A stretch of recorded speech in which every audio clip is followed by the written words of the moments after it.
capítulo 2 do título 8 do nosso texto maior passa a tratar do sistema securitário.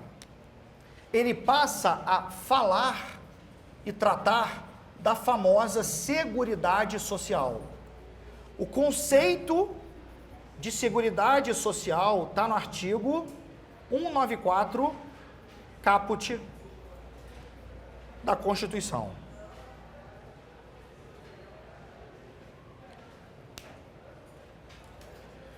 Seguridade social, vamos conceituar o sistema.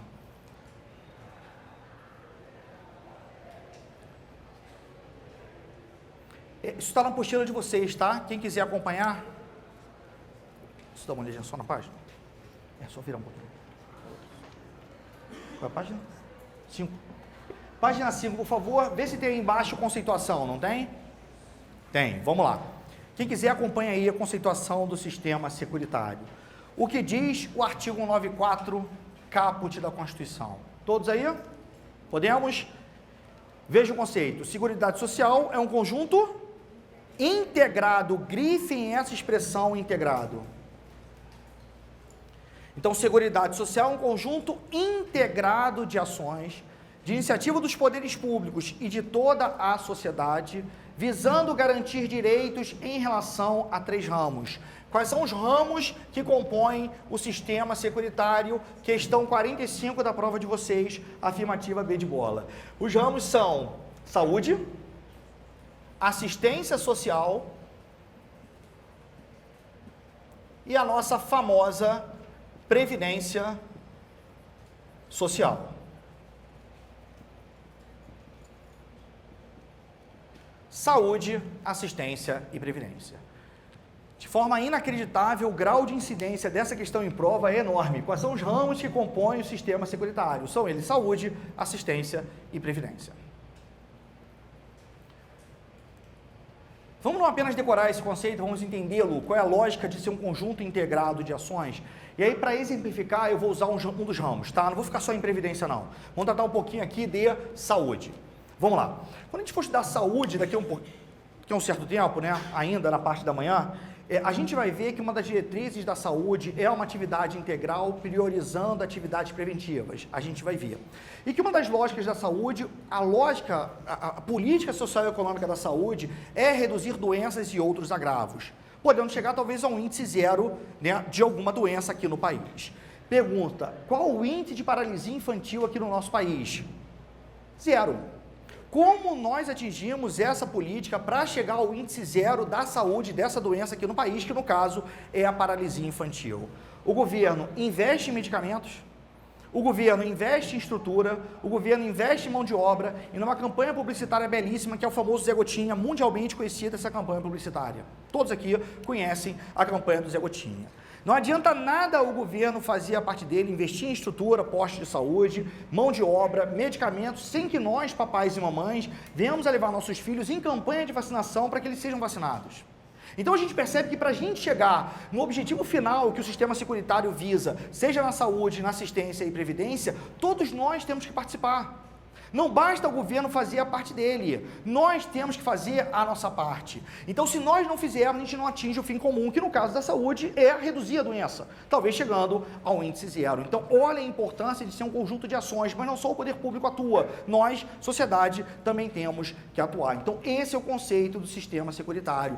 Todos nós temos que ter uma participação para chegarmos a um fim comum, seja na saúde, assistência e previdência. Por isso é um conjunto integrado de ações. O poder público faz a parte dele, nós fazemos a nossa parte, e aí sim nós chegamos ao que nós queremos, seja na saúde, na assistência e na previdência. Tá? Essa palavrinha para o SESP-PNB é excelente, né? Ela tira um conjunto de ações, ela tira o integrado e bota errada na afirmativa. Olha o nível, tá? Então, cuidado com essas afirmativas, tá? Porque tem que saber o que a banca efetivamente quer, tá? Geralmente, ela quer a literalidade do caput do artigo 94. O conjunto integrado de ações de iniciativa dos poderes públicos e de toda a sociedade para garantir direitos em relação à saúde, assistência e previdência. Vamos, então, falar um pouquinho de saúde. Eu vou usar esse lado aqui, pode ser? Vamos lá. Vamos falar um pouquinho de saúde. Isso aqui é uma ordem que eu normalmente estudo quando eu leio saúde na Constituição, não que vocês tenham que seguir, mas quando eu estudo saúde na Constituição, eu começo lendo o artigo 196, pulo para o artigo 198, vou para o artigo 197, leio o 199 e termino com a competência do SUS no artigo 200. Tá? Eu, quando estudo saúde, eu sigo essa ordem dos dispositivos da Constituição.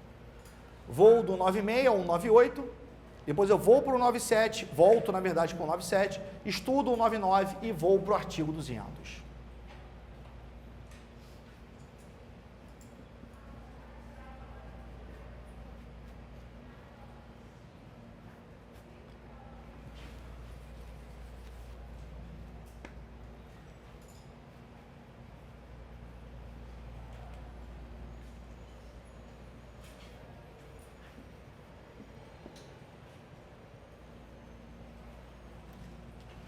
Vou completar lá, tem problema?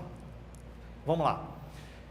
Começar aqui com a primeira informação do artigo 96. O artigo 96, quando vocês forem estudar, vocês busquem lá 3 informações. Quais são as informações previstas no artigo 96? Primeiro, que saúde é um direito de todos e é um dever do Estado. Se é um direito de todos e é um dever do Estado, qualquer pessoa tem acesso à rede pública de saúde, ainda que possa pagar pelo seu próprio atendimento.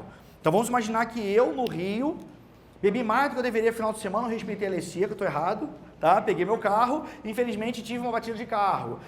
Tivemos lá, no meu caso, tivemos lá os primeiros socorros, e eles vão me levar para a rede pública de saúde.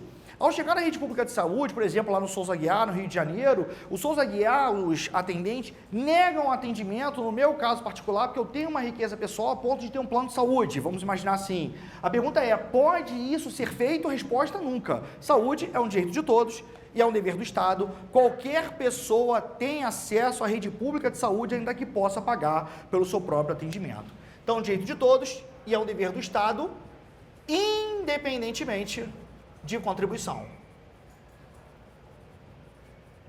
Então, ainda que você não venha verter contribuições para o sistema securitário, você tem acesso à saúde aqui no país. Então, primeira informação, direito de todos, dever do Estado, independentemente de contribuição.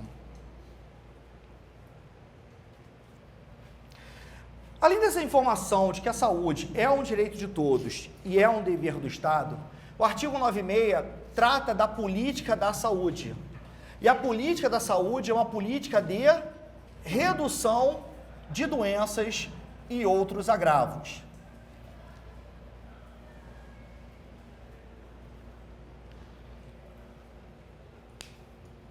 Então, política de redução de doenças.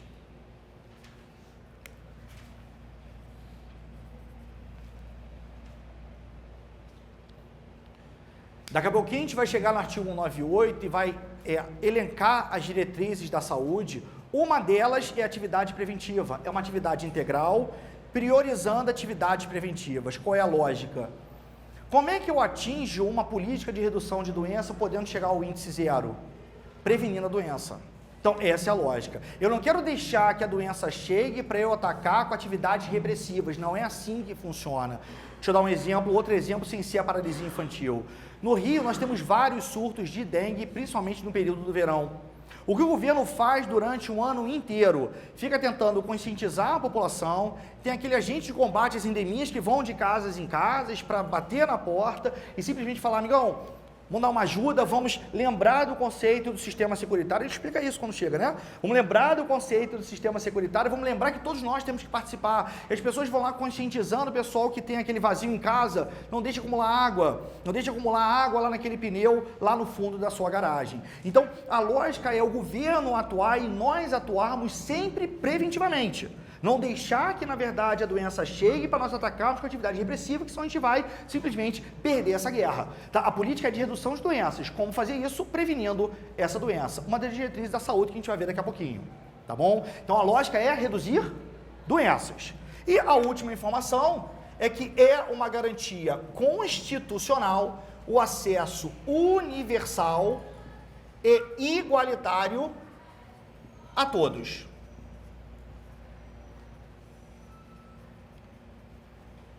Então, é uma garantia constitucional o acesso universal, sendo ele igualitário a todos.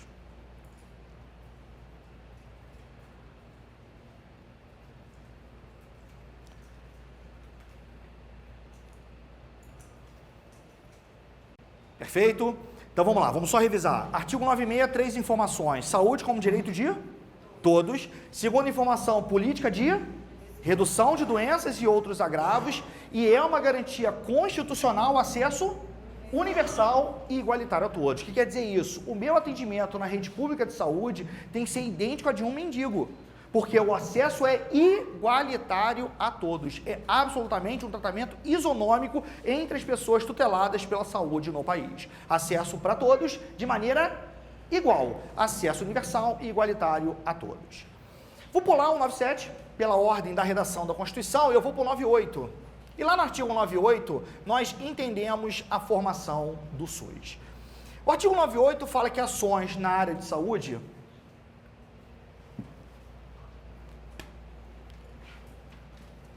ela forma uma rede regionalizada, sendo ela uma rede hierarquizada, e essa rede regionalizada, sendo ela hierarquizada, ela forma o nosso SUS.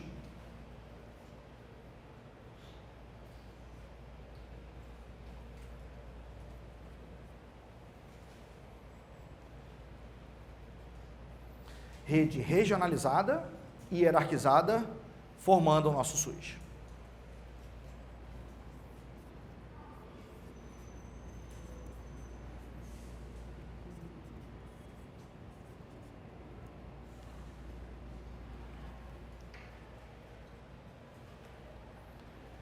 Eu vou explicar essa lógica da formação do SUS com base na primeira diretriz, tá bom? E depois eu dito para vocês diretrizes para vocês terem no caderno um resuminho, tá? Em relação já a esse ponto aqui. Qual é a lógica dessa rede regionalizada, sendo ela hierarquizada, formando o nosso SUS? Uma das diretrizes da saúde, a primeira delas, é uma direção única em cada esfera do governo. É descentralizar. E ao descentralizar para os entes políticos, eu vou ter uma direção única em cada esfera do governo. Quer dizer o seguinte, todo município da federação tem que ter Secretaria Municipal de Saúde ou órgão equivalente. Todo estado da federação tem que ter Secretaria Estadual de Saúde ou órgão equivalente. E no âmbito federal nós temos o Ministério da Saúde. Forma a nossa rede regionalizada. Existe uma hierarquia em relação a esses órgãos que nós estamos mencionando.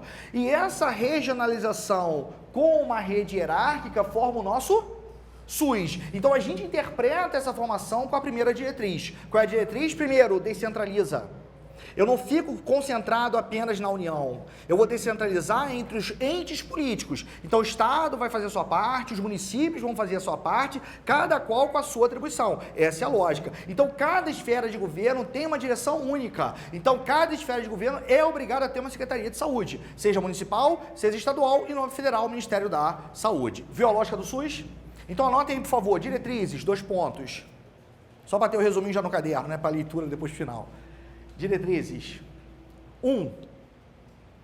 Descentralização.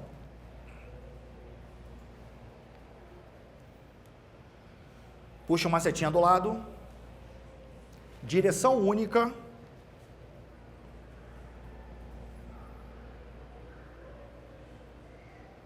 Em cada esfera de governo.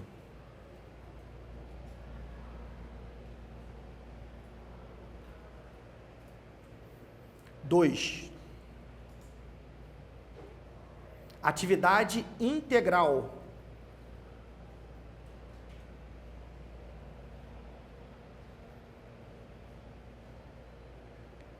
Vírgula, com prioridade.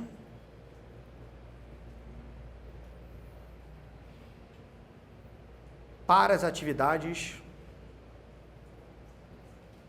preventivas.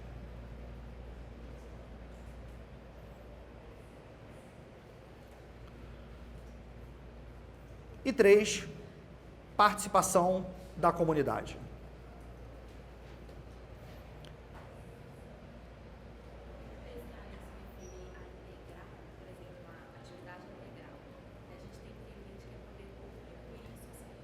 Sim, vamos lá. O que é importante, daqui a pouco a gente vai ver como é que funciona esse atendimento na rede pública. Essa atividade integral é, em tese, em relação à doença em si, qualquer uma delas.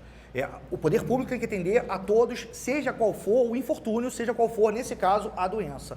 E aí é uma atividade integral. Eu não vou falar, olha, mas esse tipo de doença, esse tipo de neoplasia, eu não trato na rede pública. Não pode ser feito isso. Tá? Isso que seria essa atividade integral, porque o conceito de todos participarem está no 3. Participação na comunidade, não na atividade integral. Tá? Essa é a lógica. O que eu acho que esse inciso 3 do artigo 198 é uma mera redundância, concordam? Porque se eu voltar para o conceito de sistema securitário, eu já falo que todos nós temos que participar, seja na saúde, assistência e previdência. E eu coloco como diretriz da saúde a participação na comunidade, por quê? Se o conceito do sistema já diz isso.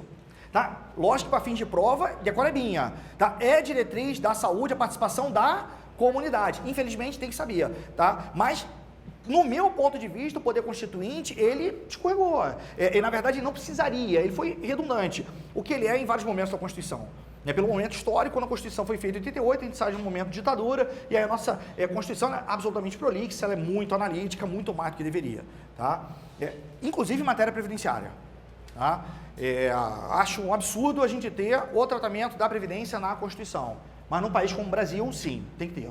Tá? A gente não tem segurança jurídica nenhuma se a matéria está no texto da Constituição. Desconstitucionalizar então a matéria como está no texto da PEC, Jesus amado, dar um tiro no pé em matéria de Brasil. Se fosse Noruega, Suécia, eu ia falar desconstitucionaliza. Constituição tem que fazer o quê? Direitos fundamentais, organização dos estados, organização dos poderes. No meu entendimento de Constituição, é a concepção política de Carl Schmitt, em que pese eu não ser um fã do Carl Schmitt, não poderia ser um fã de Carl Schmitt, porque ele fomentou o nazismo, tá? Então, mas ele tem um conceito político de Constituição que eu particularmente concordo. Tá? Mas vamos lá. Peraí. Desculpa, vou pegar o jeito ainda.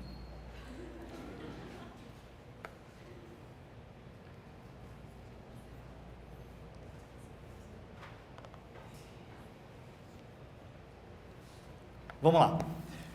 Tranquilo até aqui? Vamos falar um pouquinho do financiamento da saúde? Porque o artigo 198 é desmembrado em vários parágrafos. Eu vou falar dos mais importantes. Aí eu vou falar do financiamento da saúde em particular. E aí eu vou falar do artigo 198, parágrafo 1º.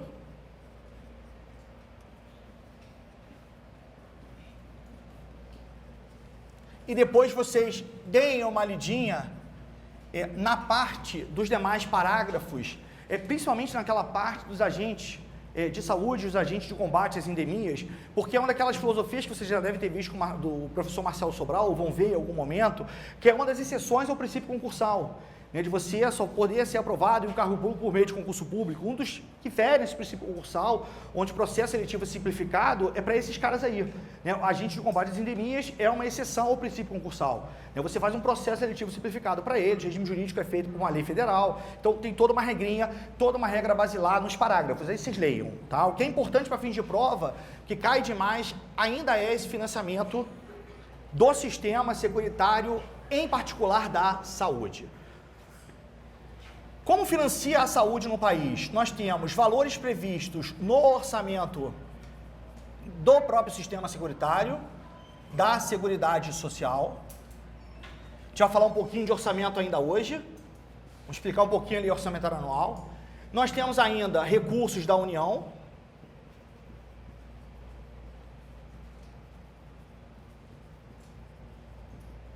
Estados, DF e municípios, e nós ainda temos outras fontes. Então, o financiamento da saúde, a natureza do financiamento é tripartite. Nós temos o orçamento do sistema securitário, lá na lei orçamentária anual, para financiar a saúde, basicamente composto das contribuições sociais. A gente vai ver as contribuições sociais aqui. Nós temos ainda recursos da União, Estados, DF e municípios, e nós temos ainda outras fontes. É importante só frisar que o parágrafo 2º do 98, ele elenca a base sobre a qual os entes federados têm que aplicar recursos na saúde. Tá? Então ele coloca lá, tivemos uma recente alteração em âmbito federal, falando da União, uma emenda de 2015, que fala que a União tem que aplicar no mínimo 15% da receita corrente líquida na saúde no país. Então, da receita corrente líquida, 15% tem que ser aplicado da saúde no país, isso em âmbito federal. E os demais entes federados, o que o Estado tem que aplicar?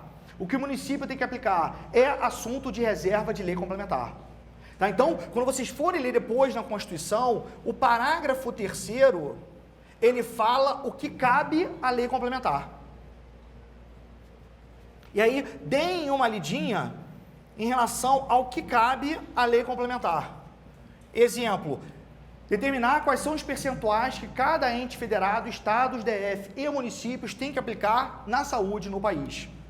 Tá? Da sua base lá de contribuição, quanto eles têm que aplicar na saúde no país. Isso é assunto de reserva de lei complementar. Então, o que cai em prova é isso. Né? Geralmente cai em prova, assim, o percentual que o Estado deverá aplicar na saúde está previsto em... E aí você tem que saber qual é o ato normativo, isso é assunto de reserva de lei complementar. O que o município vai aplicar na saúde, mesma lógica, isso é assunto de reserva de lei complementar. Tá bom? E depois vocês têm uma lidinha, o que cabe à lei complementar fazer em matéria de saúde. Tranquilo? Então o financiamento é tripartite. Orçamento do sistema, a gente vai ver como é que funciona isso aqui, recurso dos entes federados, além de outras fontes. Exemplo, como vocês vão sair no final de semana adorando o sistema securitário, principalmente a Previdência, vocês vão perceber que vocês querem doar um valor para o SUS. Essa doação que vocês façam é uma outra fonte. O investimento financeiro feito pelo SUS, o arrendamento de um bem do SUS, tudo isso são outras fontes que visam financiar o sistema. Essa é a lógica. Perfeito?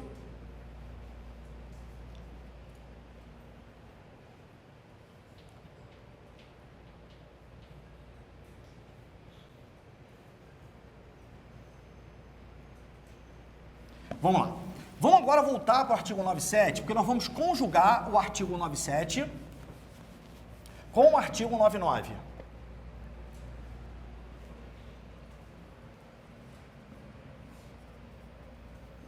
O artigo 97 fala que ações na área de saúde, elas são de relevância pública.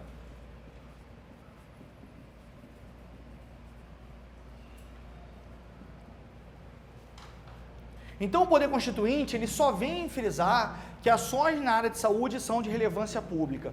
Jesus amado, se alguém aqui na sala não entender que saúde é um assunto de relevância pública para esse país, se cair essa questão na prova e errar, Jesus amado, não fale que fizeram um curso aqui no Papo Concursos. Não é isso? Isso é uma coisa óbvia. O Poder Constituinte está falando o óbvio.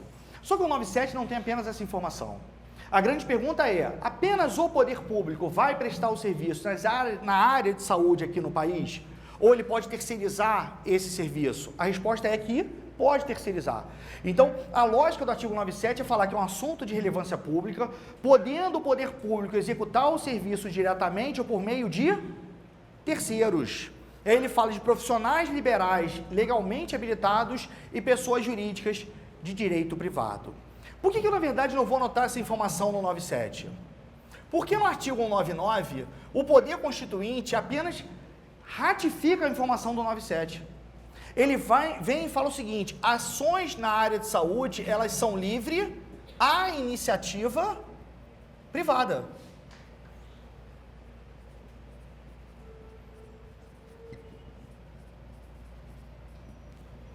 Então, a gente, quando vai ler o artigo 197, a gente sabe que não é apenas o poder público que vai executar ações na área de saúde, ele vai poder terceirizar esse serviço para profissionais liberais legalmente habilitados e pessoas jurídicas de direito privado, onde o Poder Constituinte apenas confirma isso. Então ele vem e fala o seguinte, ações na área de saúde, elas são livres à iniciativa privada. O que cai em prova? A iniciativa privada participa de qualquer forma? Não. E aí o Poder Constituinte, ele vem explicar no 99, parágrafo 1º, qual o caráter da participação da iniciativa privada. A iniciativa privada só vai poder participar em caráter complementar, de uma forma complementar.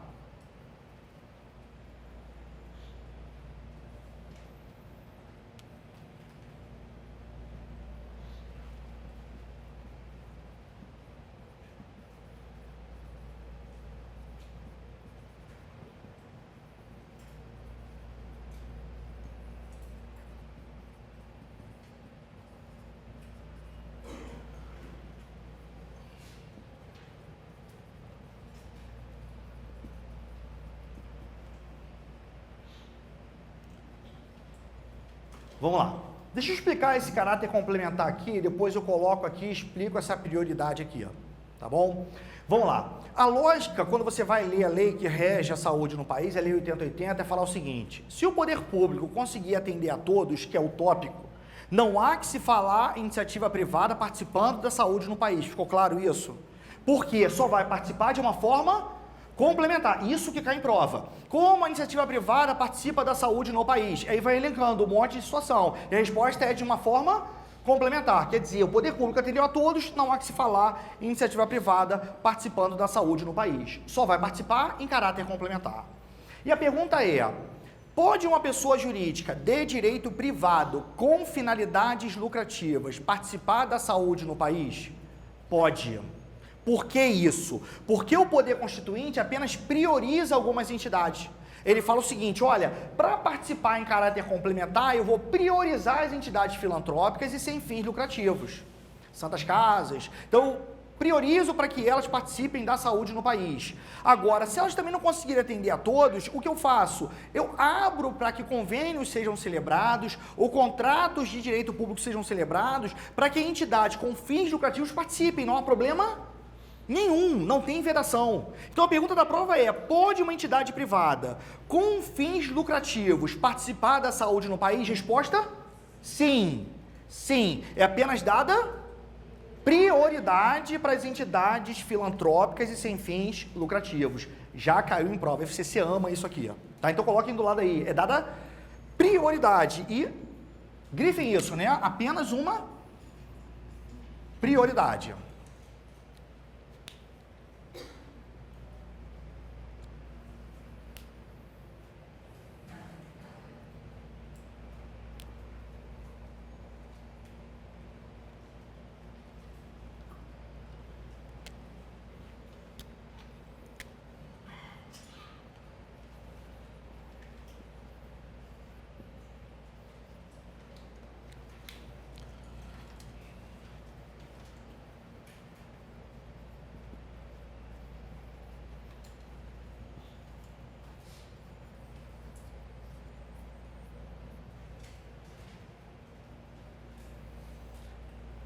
Para terminar o artigo 99, vamos para as vedações constitucionais. Então, os parágrafos 2º e 3º, eles determinam algumas vedações que o poder constituinte assim prevê, né? Ele determina algumas situações que são vedadas em relação à saúde aqui no país. A primeira vedação, ela é bem lógica, vocês vão entender o porquê, tá? A segunda também, mas a primeira é bem lógica com base no parágrafo 1º. Então, parágrafos 2º e 3º são vedações constitucionais. Vamos entender a lógica, depois vocês, se quiserem eu dito para vocês, é o seguinte: a pergunta que foi feita agora é se uma entidade com fins lucrativos pode participar da saúde no país. A resposta de vocês foi sim. Vamos imaginar que uma dessas entidades está precisando de recursos. Pode ser feito o aporte de recursos públicos por meio de auxílios ou subvenções sociais para essas entidades? Então, tem uma entidade privada, ela tem fins lucrativos e ela participa porque celebrou um convênio ou fez um contrato de direito público, isso é possível. Só que ela está precisando de recursos, ela está indo à falência. A pergunta é: pode o poder público investir recursos nessa entidade? Resposta: não. Não. Então o poder público, o poder constituinte, melhor dizendo, ele veda esse aporte de recursos públicos por meio de auxílios ou subvenções sociais para entidades que tenham fins lucrativos. Participar eu deixo, mas aporte de recursos públicos eu não permito. Viram a lógica? Querem anotar isso? Coloquem aí, puxa uma setinha aí nessas vedações aí, ó.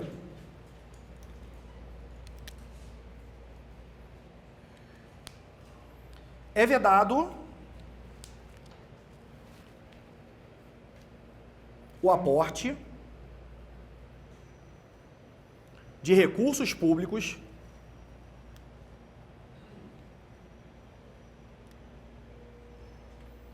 por meio de auxílios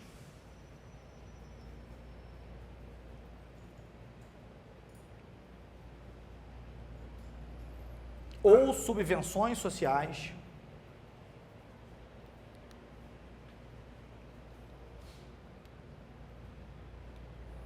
para entidades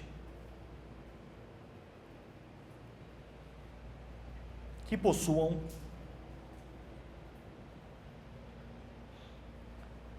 fins lucrativos.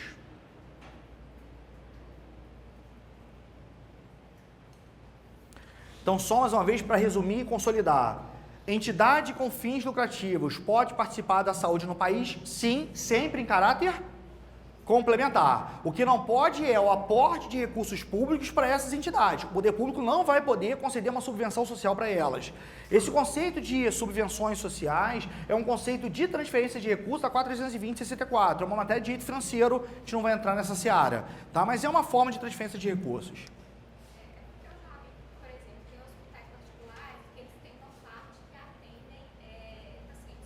SUS, isso, convênio contrato de direito público. É isso aí. Então, é essa forma de você participar. É isso mesmo que acontece. Você tem hospitais particulares que tem a área privada, vai atender planos de saúde ou atendimentos privados, né, particulares, e tem a área do SUS, que vai atender o SUS. É porque essa entidade, em que pese ela ter fins lucrativos, ela tem uma parte que, ao atender, para atender, ela celebra um contrato de direito público ou faz um convênio. Como é que funciona isso? Ela celebra o convênio ou o contrato, presta o serviço, emite a nota e o SUS vai lá e reembolsa. É essa lógica, tá? Isso funciona, tá? Então, o grande problema dessa entidade é, como ela é uma entidade privada e tem fins lucrativos, estiver passando por dificuldades financeiras, busca qualquer tipo de recurso, menos do poder público, tá? Porque não vai poder fazer uma transferência de recursos por subvenção social para dar o aporte para essa entidade, tá? Mas participar da saúde pode. Aqui, tá? Não é, é uma entidade híbrida, né? Ela vai ter a parte particular e vai ter uma parte para o SUS, problema nenhum. Isso, é porque ela não prestou o serviço, tem que ser reembolsado, tá? Não existe almoço grátis, concorda? Então, na verdade, ela celebra um convênio, presta o serviço, emite uma nota e o SUS vai lá e reembolsa, tá? Essa é a lógica, tá? Tranquilo essa primeira vedação. A segunda vedação, essa vedação é absoluta, tá? Não tem como você dar um aporte em nenhuma hipótese, não tem brecha, tá? A outra vedação constitucional, essa aqui nós temos exceção. O poder constituinte, ele veda que empresas e capitais estrangeiros participem da saúde no país. Só mais uma vez frisando, eu estou falando de saúde pública, estão vendo? É possível um hospital com capital estrangeiro participar da saúde no país, um hospital particular? Sim. Isso não tem nada a ver. Estou falando de saúde pública. A saúde pública, uma entidade privada pode participar? Pode participar, não há problema nenhum. Mesmo com fins lucrativos, pode participar? Pode participar. Pode receber aporte de recursos? Nunca.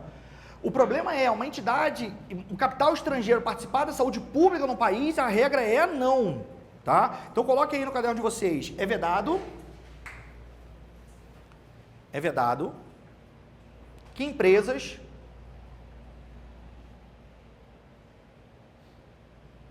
e capitais estrangeiros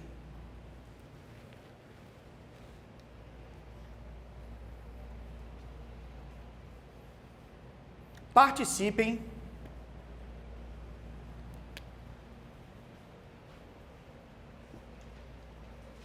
da saúde no país.